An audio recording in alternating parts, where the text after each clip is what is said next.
সারাদিনে দেখা গেছে যে 20 টাকা 30 টাকা বিক্রি হয়। ওনা আমার একটা যেমনি দোকান মালটা তুলে দেন, আমি বই বেশি।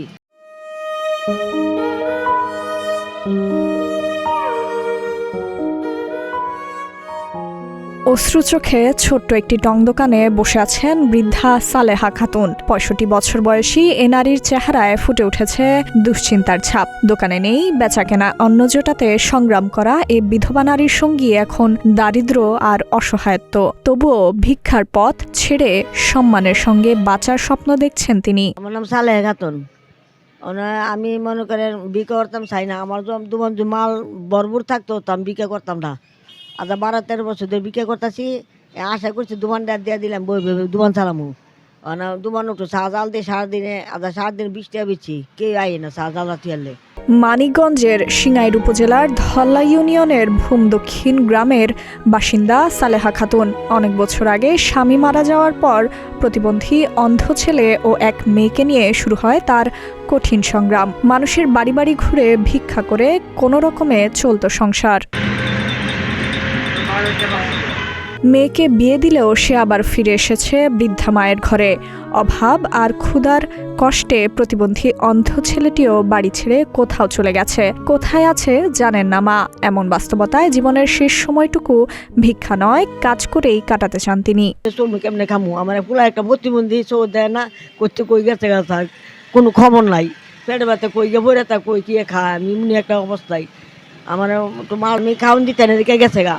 ভিক্ষুক পুনর্বাসন ও বিকল্প কর্মসংস্থান কর্মসূচির আওতায় উপজেলা প্রশাসনের সহযোগিতায় এবং সমাজসেবা মন্ত্রণালয়ের অর্থায়নে সালেহা খাতুন পান একটি ছোট চায়ের টং দোকান ও কিছু প্রয়োজনীয় মালামাল। নতুন এই উদ্যোগ ঘিরে আবারও স্বপ্ন দেখতে শুরু করেন তিনি। উনি তো আগে ভিক্ষে টেকে করতো, ওনার সরকার একটা দোকান দিছে, ভালো দোকান দিছে। আমি নিজেও ওনার সাইডে যে বহু ফেল করছি। এখন আমি বহুতভাবে চেষ্টা করছি যে যাই জিনিসগুলো পরিষ্কার রাখবে, পরিচ্ছন্ন রাখবে, হ্যাঁ, কাস্টমার এসে খাইবো, কাপ টাপ মাইজা জেনে যা আছে সব পরিষ্কার রাখবে। উনি যদি পাশে থাকে তাহলে আমার পক্ষে আরো একটু ভালো হয়। হ্যাঁ, উনি পাশে থাকলে আমার পক্ষে একটু ভালো হয়, আমি একটু সহযোগিতা পাই। কিন্তু ওনার যদি আমিও পাই না, আমার কষ্ট হয় না। হ্যাঁ, মাল সামাল থাকলে আর একটু ভালো হইতো, হয়তো একটা ফ্রিজ থাকতো, ঠান্ডা মান্ডা যে গরমের সিজন আসতেছে থাকতো, দোকানে চা বানাইতো, ভালো কাস্টমার আসতো, খাইতো। সালেহার স্বপ্নের সেই দোকানে নেই পর্যাপ্ত মালামাল। কয়েক প্যাকেট চিপস, কিছু পান আর সামান্য চা তৈরির উপকরণ নিয়েই চলছে দোকান। ক্রেতাও আসে খুব কম।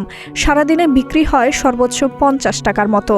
এতে সংসার চালানো প্রায় অসম্ভব হয়ে পড়েছে সালেহা খাতুনের। ওনা আমার একটা যেমনি দোকান মালটা তুলে দেন, আমি বই বেশি। আমি আর বিক্রি করতাম চাই না। আমি আডু ঠ্যাং ভেঙে গেছে বাবা, আমি বিক্রি করতাম না। আমার দোকানে কারেন্ট নাই, কিছু নাই, এই অন্ধকার, দুটা আমার জালটা বই তাই কেউ আয় না, মাল নাই, দোকান খাইলা। কিন্তু সহায়তার হতাম, অনেক উপকার হইতো। আমি বেচে বেচে বই সার খাইতাম। আমি গরিব না, আমার কেউই নাই, জামা মরেছে গা। আমি খুব কষ্ট করে খাই সার, বুঝছেন। ওনা আমার যদি দিতেন, আমার খুব সহায়তা করতেন, অনেক ভালো হইতো, উপকার হইতো। আমরা দেখি উনি প্রতিদিন এসে দোকান খুলে, ঠিক আছে, দোকানের ভিতরে সেরকম কোনো মালামাল নাই। উনি যে মালামাল বিক্রি করবে সেই রকম মালামাল নাই। সারাদিনে দেখা গেছে যে 20 টাকা 30 টাকা বিক্রি হয়। এইভাবে তো আর সংসার চলে না, ঠিক আছে। ওনার দোকানে মালামাল লাগবে বিক্রি করতে হলে। তারপরে ভিতরে খুব খারাপ অবস্থা, বিদ্যুৎ নাই। সে সন্ধ্যার পরে যে দোকান একটু খোলা রাখবে, আমার সামনেই তো দোকান, আমি তো দেখি যে সন্ধ্যার পরে যে দোকান খোলা রাখবে তার বিদ্যুতিক লাইট নাই বা বাল্ব নাই। উনি কিভাবে দোকান করবে অন্ধকারের মধ্যে?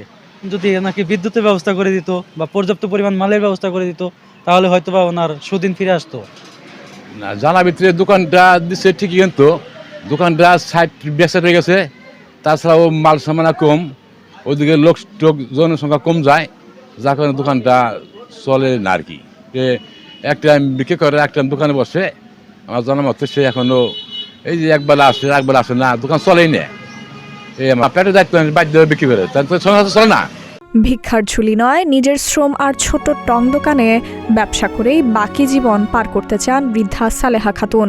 সমাজের সামর্থ্যবান মানুষের কিংবা সরকারি সহায়তা পেলে হয়তো আবারও ঘুরে দাঁড়াতে পারবেন তিনি।